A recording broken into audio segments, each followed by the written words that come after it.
began thinking, well, I hope she's all right. Right? I hope her family's okay. I hope she's doing well. I hope she's happy. And I wasn't going to contact her. There's no, I just wasn't going to contact her. But I decided I was going to try to at least look her up on Facebook, which I'd never done before either. I'd never even tried to look her up. But I wanted to make sure that she was okay. And I didn't tell Courtney about this because I didn't want it to get turned into a big deal, because I wasn't making it a big deal. I just wanted reassurance that she was okay, because the dream just seemed that real. So I tried looking her up on Facebook. I couldn't find her. Courtney found out about it anyway, because she always does. So Courtney and I had to have a little talk. Actually, let me correct that. That's not completely accurate. She did all the talking, I did all the listening. Is more accurate how it turned out. But for about 4 to 6 weeks last year, in 2024, for about 4 to 6 weeks, I began having an emotional affair. And not that, we were going to bed together in my mind, not anything like that, but I was becoming emotionally attached to this girl again that I hadn't really thought of in 33 years. I was becoming, and I started thinking, because I wasn't taking captive, I wasn't demolishing, I began to entertain thoughts. And I began to think, oh, this crazy nonsense. What if, in the future, Courtney ever died, in the somewhat foreseeable news? What if she ever passed away? And I wonder if it would be possible for me and her to reconnect again, after all these years. And it's crazy nonsense kind of stuff, But this is what happened. So I actually had a kind of an emotional affair for 4 to 6 weeks or so, maybe almost 2 months last year. And it became a stronghold, a real stronghold. I mean, it was beyond a foothold. And I was, the Lord was really gracious to me that he pulled. So I had to be very deliberate, very deliberate. When you're talking about even a foothold, we must be very deliberate in getting that thing, rooting that thing, uprooting it out of our spirit and getting rid of it. The more we develop plans for acting on a sinful idea, here's what I have written in my notes. The more we develop plans for acting on a sinful idea, the more we find that foothold becoming a stronghold. The more we find ourselves thinking about how to act upon it. Okay? It's one thing just to think about it, to fantasize about it, but now when I come to a place where I want to act, I'm thinking about making plans to act on it. It really becomes a stronghold. And it's easy to find ourselves getting to a place, no matter what the foothold or the stronghold could be. It could be any number of things. I'm going to read you a couple of examples. I'm going to give you a couple of examples that are common in men. But the more we think about this and entertain these thoughts, we can find ourselves getting to a place where now we want to act on this thought more than we want to banish the thought. When you find yourself in a place where you're leaning more toward acting out something instead of banishing it, then you know you have a stronghold in your life. That's a stronghold. And a stronghold is exactly that. It's a stronghold. That's why it's called a stronghold.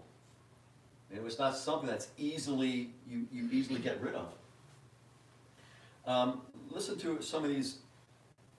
These are common footholds in men. Okay? Rationalizing spending more money than you make. If you rationalize spending more money than you make, that's a foothold. I'm not saying it's a stronghold, but it's a foothold that the devil has gotten into our life. How about this one?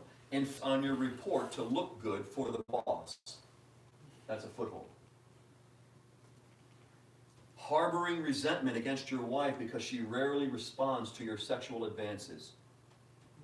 Foothold. You travel 4 days a week for work because the money's good, but meanwhile your family at home is dying on the inside. That's a foothold. Believing that giving to God's kingdom is optional. Foothold. Here's one. You're a pharmacist, and we're not going to name any names, but we'll just call the pharmacist Mick Agnew. Mick Agnew. And pharmacist Mick wants to help a buddy out, so instead of filling his bottle with colchicine, he fills it with anabolic steroids. If you have a temptation with that, that's a foothold. Not saying that applies to anybody in this room. Mick Agnew. Here's one for pastors. Pastors who maintain that counseling women alone is fine. There's nothing wrong with that. That's a foothold. Okay, I mentioned a couple of weeks ago in church, that's something that I don't do. I'm very deliberate about that. Something else you'll never see me do, or very rarely you'll ever see me do, is give a full frontal hug to a woman. Very rarely will I ever do that. Especially a woman that's anywhere near my own age. I just won't do it. Okay? I mean, my feeling is, why give opportunity for the flesh? Right? Why present opportunity for the flesh? Now, someone like Ruth Malcolm, I'll hug and kiss her all day. Okay. Don't go there. I saw the wheel starting to turn. But so usually what I'll do is like a little side hug, right? Or if I'm giving like a frontal hug, I'll lean in a little bit so there's some open space right there. Okay, but that's important to me, not to do that kind of thing. But I do have very specific, for me personally, foothold potential opportunities.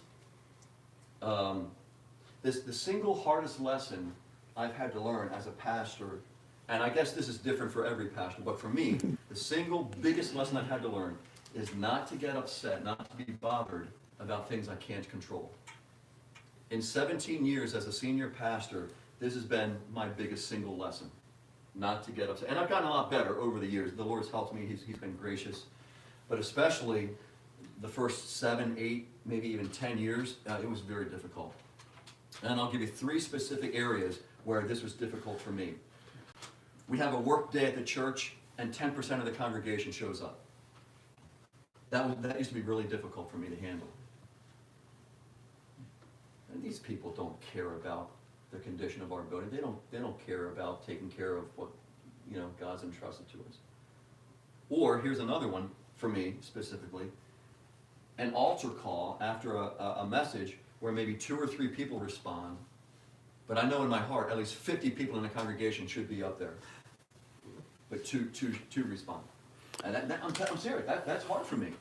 Recently, I guess it was in the last, maybe it was a couple of months ago, I was giving some kind of response. I don't even remember specifically what it was for, but I just asked for a show, with our heads bowed, a show of hands if this applies to you. And I looked around and nobody raised their hand. And I knew there could be at least 3/4 of the church that easily could have raised their hands. Nobody raised their hand, which is okay, because God's given me grace to, that's between, everybody and the Lord, their own relationship. And so I just continued on and I sort of closed in prayer. But when church was over, another guy in the church came over to me almost immediately, came up to me, put his arm around me and said, "Nobody may have raised their hand, but there were a whole lot of people with their hands raised in their hearts," is what he said to me. And I'm wondering, how do you know nobody raised their hands? I thought I was the only person that knew nobody raised